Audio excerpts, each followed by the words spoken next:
Terima kasih Anda masih bersama kami. Bagi Anda yang baru saja bergabung, kami hadirkan kembali 3 berita utama hari ini. Kecelakaan beruntun 4 kendaraan terjadi di ruas Pantura Subang. 6 dari 10 petani terluka. Seorang siswa SMP tewas dalam tawuran antar pelajar di Karawang. Berpura-pura jadi dukun yang mampu menggandakan uang. Sepasang lansia di Garut diringkus petugas.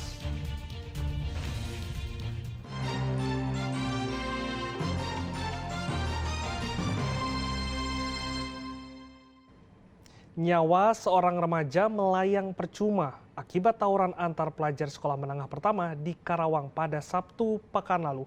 Korban tewas akibat dibacok di bagian kepala.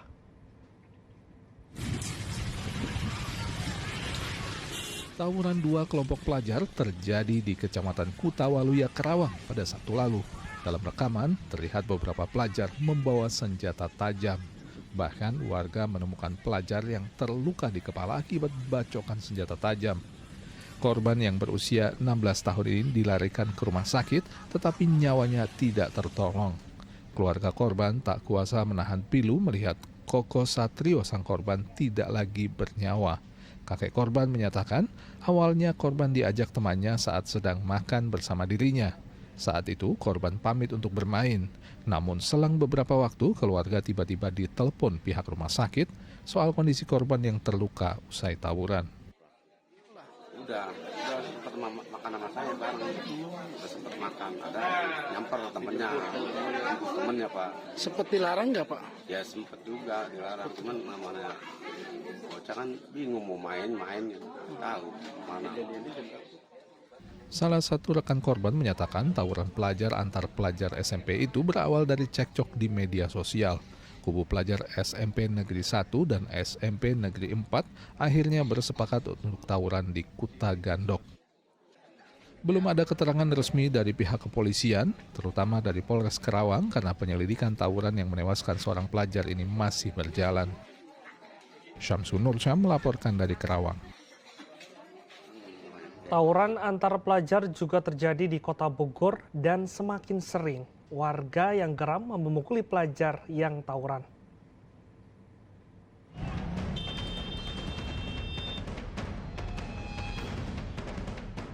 Dalam beberapa hari terakhir, tawuran antar pelajar terus terjadi di Kota Bogor, seperti di Jalan Babakan dan Jalan Cihelet, Kecamatan Bogor Timur, Kota Bogor.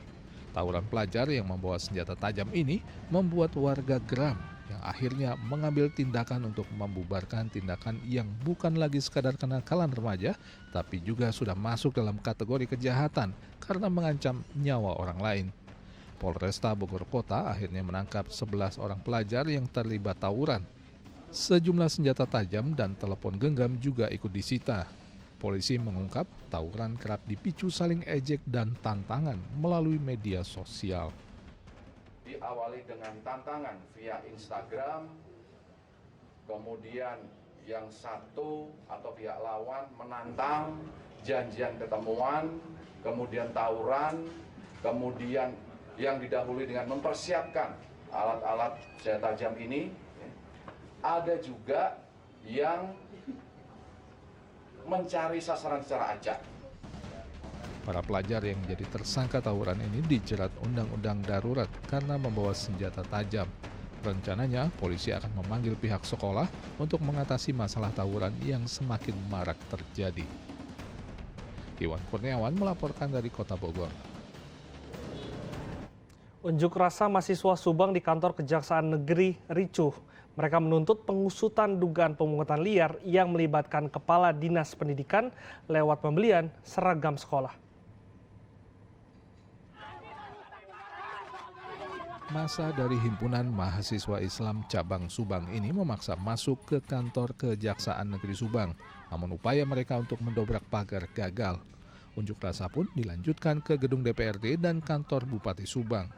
Aksi pun kembali memanas. Massa dan petugas saling dorong, bahkan nyaris baku hantam. Para mahasiswa ini menuntut pengusutan dugaan pungutan liar oleh Kepala Dinas Pendidikan Subang, Tatang Komara.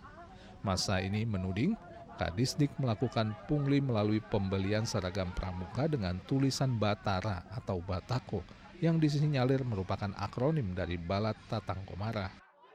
Ada indikasi pungli yang dilakukan oleh salah satu oknum pejabat, yaitu Kepala Dinas Pendidikan langsung, gitu kan, yaitu memaksa dan mewajibkan teman-teman yang ada di sekolah menengah untuk membeli baju, khususnya mungkin di pramuka, karena beliau juga pembina di pramuka, membeli baju yang dengan bertuliskan Batara ataupun Batako. Nah, ini yang menjadi patut dicurigai. Yang bersangkutan mengakui bahwa akronim itu ada, tapi akronim Batara itu adalah inisiatif dari guru-guru dan bukan dari dirinya. Saya memang melihat ada kegandrungan di teman-teman guru dengan penulisan Batara. Dan ketika saya tanya, mereka inisiatif. Mereka dengan rasa ikhlas merasa merupakan bagian dari dunia pendidikan di Dinas Pendidikan Kabupaten Subang. Dan saat ini saya sebagai kepala dinasnya. Saya tentu saja tidak bisa menolak ketika mereka membuat pernyataan-pernyataan sikap seperti itu, selama itu tidak bertentangan dengan aturan. Tetapi dengan pengawalan, akhirnya unjuk rasa berakhir dengan tertib. Zainal Arifin melaporkan dari Subang. Seorang pria 50 tahun di kota Tasikmalaya mencabuli seorang remaja, tetangganya sendiri hingga hamil 6 bulan.